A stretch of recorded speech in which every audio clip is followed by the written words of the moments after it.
On a calm morning in March 2022, the peaceful routine of a small Galician town was suddenly broken by a terrible event. Around 9:25 a.m., on what seemed like an ordinary road, a moment of fear and tragedy struck. Jessica Mendez, a 29-year-old woman with a bright future ahead of her, was waiting at an intersection, her car idling as she prepared to join the highway. She had no idea that danger was quickly approaching.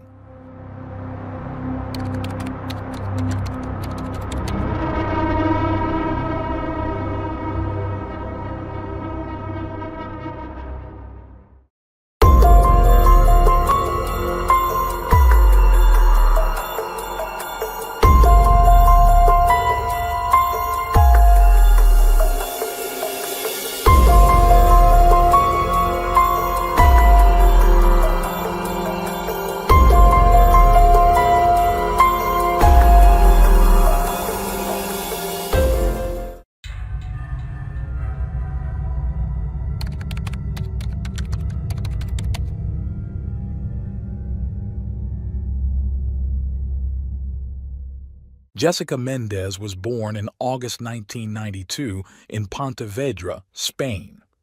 As the eldest of three children, Jessica took on a caring and protective role, especially towards her younger siblings, whom she adored and loved to look after. Her family and friends often described her as a kind-hearted and joyful person, with a smile that could light up any room. From a young age, Jessica developed a passion for sewing, a skill she cultivated with dedication and hard work. As she grew up, her light brown hair and large blue eyes became defining features, along with the ever-present smile that brightened her face. When Jessica was just 14 years old, her neighbor, Jose Carlos Irene, who was 12 years older, began showing an unhealthy interest in her. Jose, whom Jessica had known since childhood, lived with his parents across the street. The two families often shared meals and helped each other with farm work, leading to frequent interactions. Born in the early 1980s, Jose was known for being a solitary and introverted individual, often perceived as antisocial by others. Jose's behavior towards Jessica started with inappropriate stares and comments, which made her uncomfortable. Although she consistently rejected his advances and showed no interest in him, Jose's obsession only intensified, making her feel increasingly uneasy and threatened. As Jessica grew older and expanded her social circle, Jose's jealousy became more apparent. His actions escalated, eventually drawing the concern of Jessica's family. Once her parents realized the severity of the situation, they decided to cut ties with their neighbors, but this only made things worse. Jose began spying on Jessica from his window, often waiting for a chance to hurl inappropriate comments at her.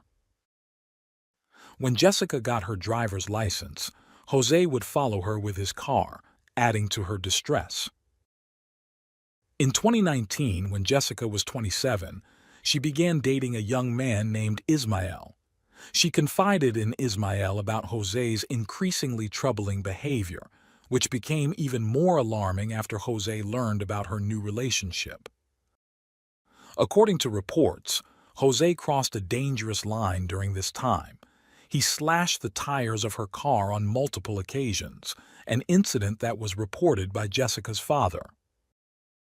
Jose also started trespassing on the Mendez family's property, prompting Jessica's parents to install surveillance cameras.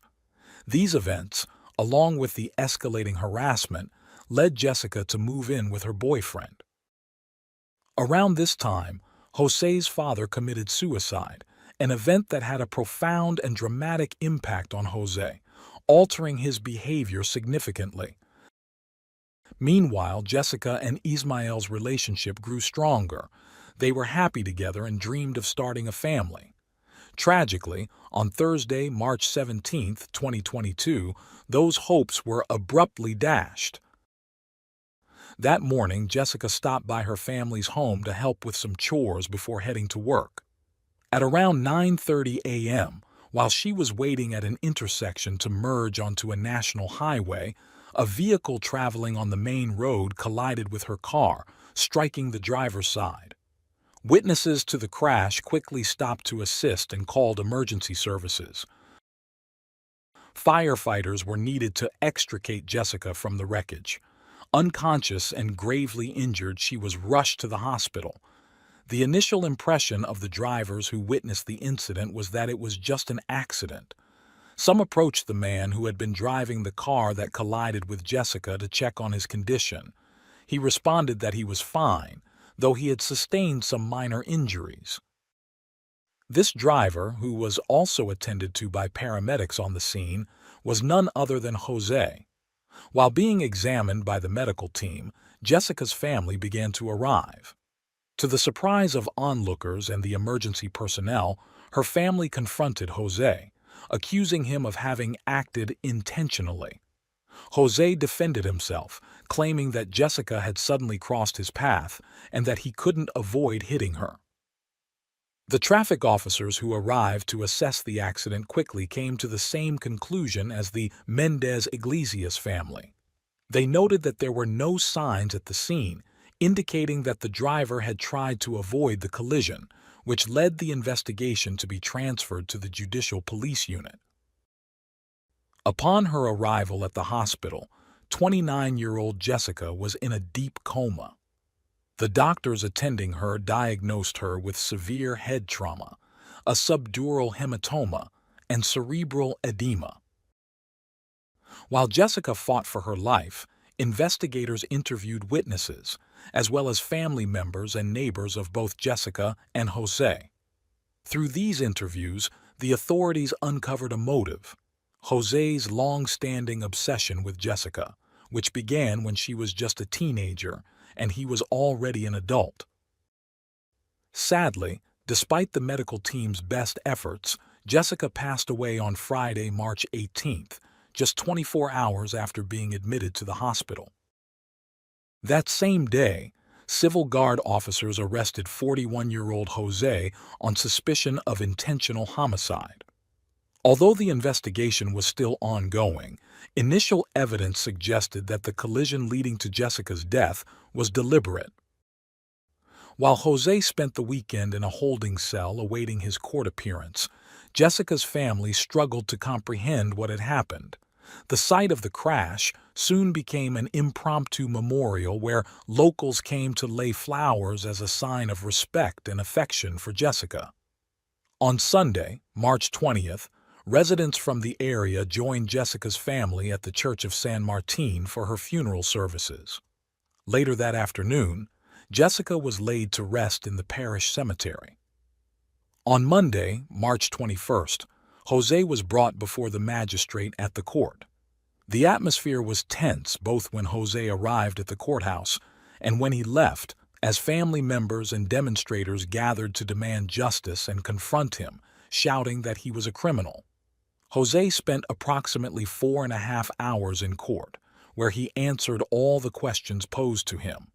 He continued to deny that he had intentionally crashed into Jessica's car, insisting that he couldn't stop in time. He also claimed that they rarely interacted and that their relationship was limited to casual greetings. However, the police report contradicted Jose's statements. The lack of skid marks on the road, the speed at which Jose's vehicle struck Jessica's car, all pointed to a premeditated act. The report noted that Jose acted knowing that a high-speed collision with the driver's side door of another vehicle could be fatal. After hearing the evidence, the judge ordered Jose to be held in provisional custody without bail. In the days following Jessica's death, various women's rights organizations voiced their support for her family. In an interview about the case, a representative of the feminist movement stated that the crime against Jessica bore clear signs of gender-based violence. She emphasized that proving harassment could be challenging, but she stressed the importance of reporting it when there was any doubt.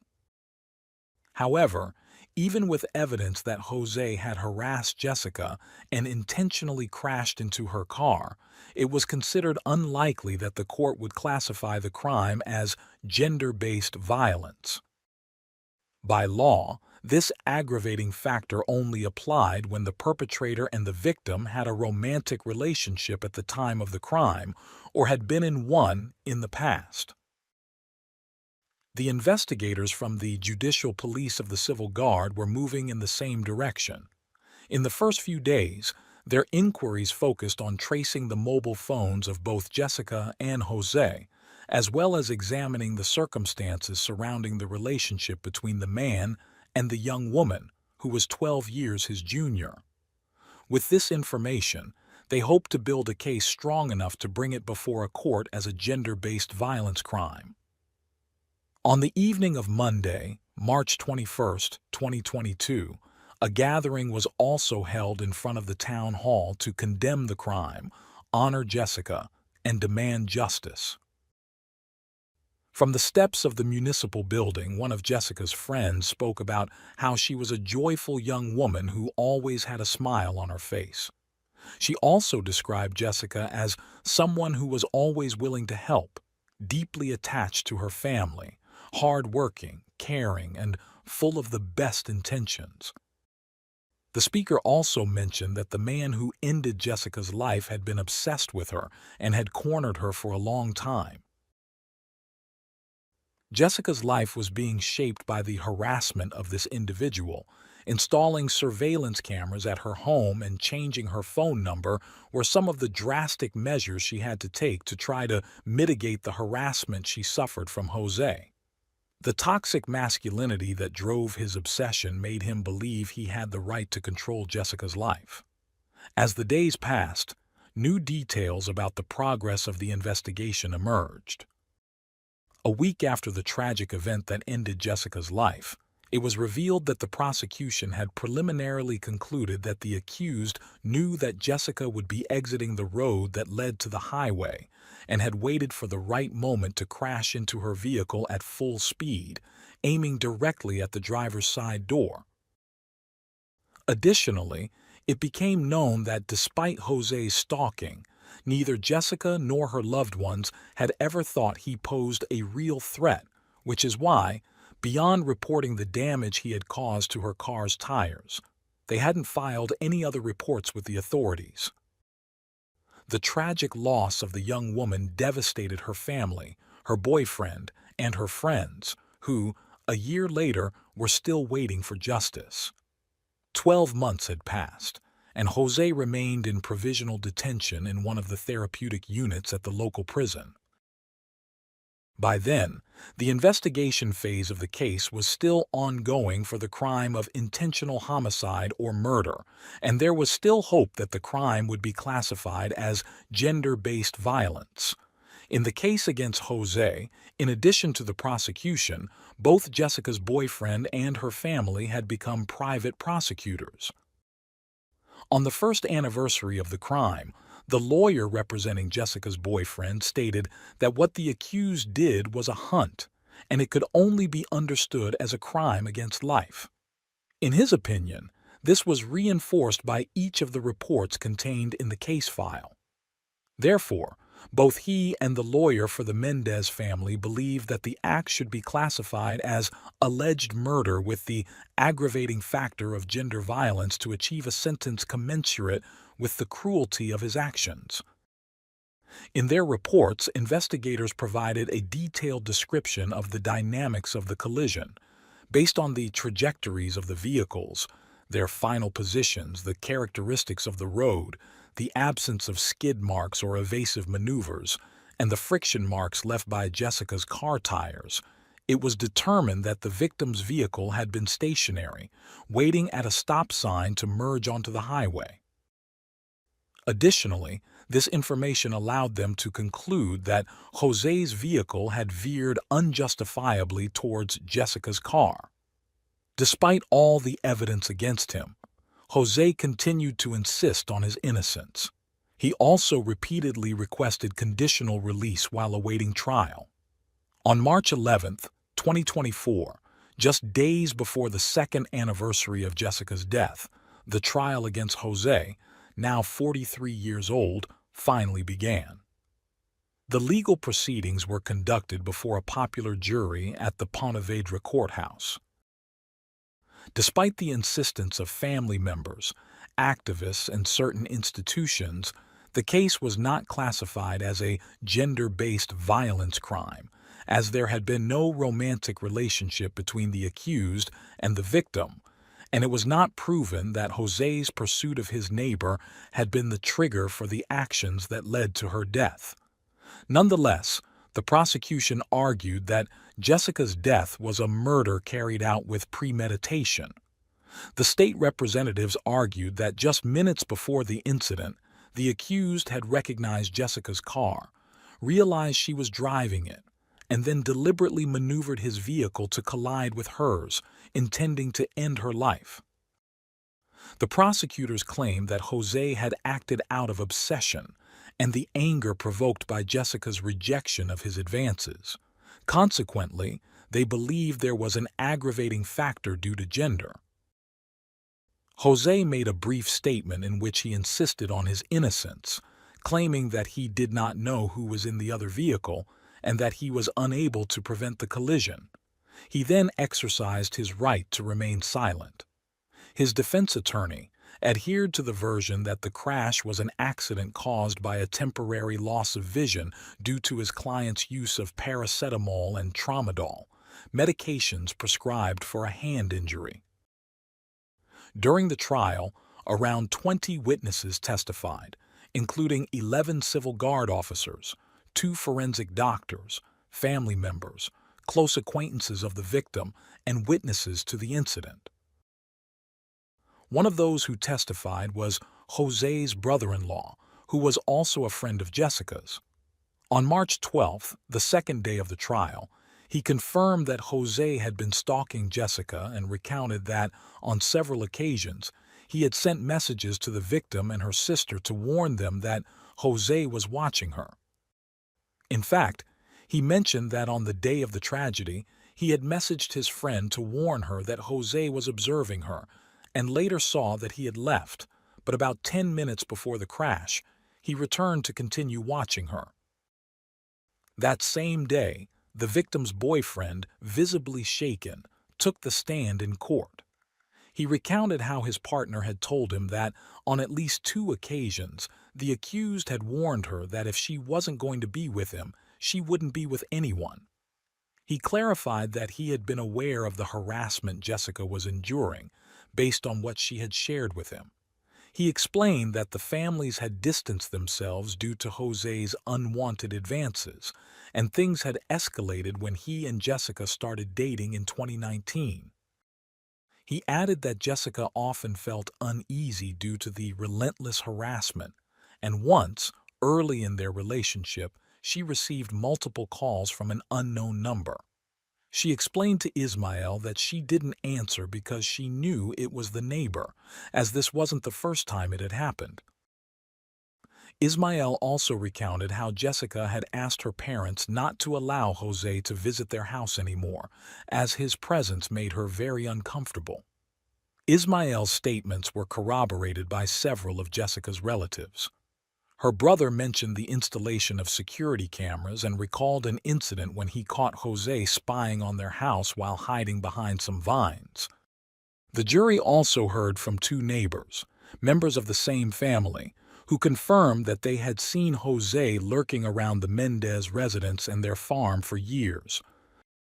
One of them added that, due to his suspicious behavior, she had started taking precautions, such as fully closing the bathroom blinds when she showered, to prevent him from spying on her as well. Belinda, a woman who witnessed the crash, also testified during the trial. She recounted how she approached Jose that day to ask if he had fallen asleep or if he was injured, to which he replied that he hadn't. However, she noted that she was surprised by how calm he seemed, observing everything with a cold demeanor. Another witness at the scene confirmed that the accused appeared remarkably calm, while claiming that the other driver had swerved into him. The traffic officers from the Civil Guard who spoke with Jose at the scene, right after the crash, explained that initially, Jose claimed he didn't know Jessica and denied falling asleep, contradicting the defense's version. He also tested negative for alcohol and drugs. The officials detailed that, in addition to inspecting the crash site and the vehicles involved, they conducted various simulations and a reconstruction, which allowed them to conclude that Jose was driving at 70 miles per hour on the main road, and 1 second before the impact, he turned right towards the victim's vehicle, which was stationary at the time, waiting to merge onto the highway. Based on their findings, the experts asserted that Jose intentionally caused the collision and had sufficient time, space, and visibility to avoid the crash by either steering away or braking. However, no evidence was found at the scene indicating that the driver had attempted any of these actions. Investigators also ruled out any mechanical or electrical failure in the vehicle. The defense called Jose's mother and sister to testify. They denied that any incident or specific situation had occurred between the two families that would have led to a breakdown in relations. Additionally, they denied that the Mendez family had ever mentioned that Jose was watching Jessica. During the final day of the trial, held on Friday, March 15, 2024, the accused took the stand to reiterate his claim that he had lost control of his car. He expressed regret for getting into his vehicle that day and offered his condolences to Jessica's family, apologizing for what had happened. At the conclusion of the hearing, it was announced that jury deliberations would begin on Monday, March 18, 2024. In early April, the Ponte Vedra court sentenced Jose to 22 years in prison and imposed a restraining order prohibiting him from coming within 1,500 feet of Jessica Mendez's family and her partner, Ismael, for a period of 32 years. According to the court's ruling, at 9:25 a.m. on March 17, 2022, the accused was driving on the road with the intention of ending Jessica's life and deliberately directed his vehicle at her. Furthermore, the court concluded that based on the facts established during the trial, Jose consciously chose a method that would lead to a fatal outcome, demonstrating premeditation.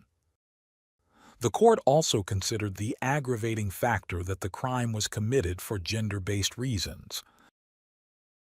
After learning of the decision, Ismael admitted that he felt relieved, although nothing would bring back the woman he loved, with whom he had shared future plans, and who was taken from him in such a cruel manner. The case of Jessica Mendez was one of the 34 deaths in a context of gender-based violence, outside of a romantic relationship, recorded in Spain between January and December 2022. It is important to note that in the majority of these crimes, there were no prior complaints against the perpetrators. This suggests that there is still significant work to be done to reduce societal tolerance levels towards cases of violence against women and to promote urgent actions to eradicate this phenomenon, which affects women worldwide.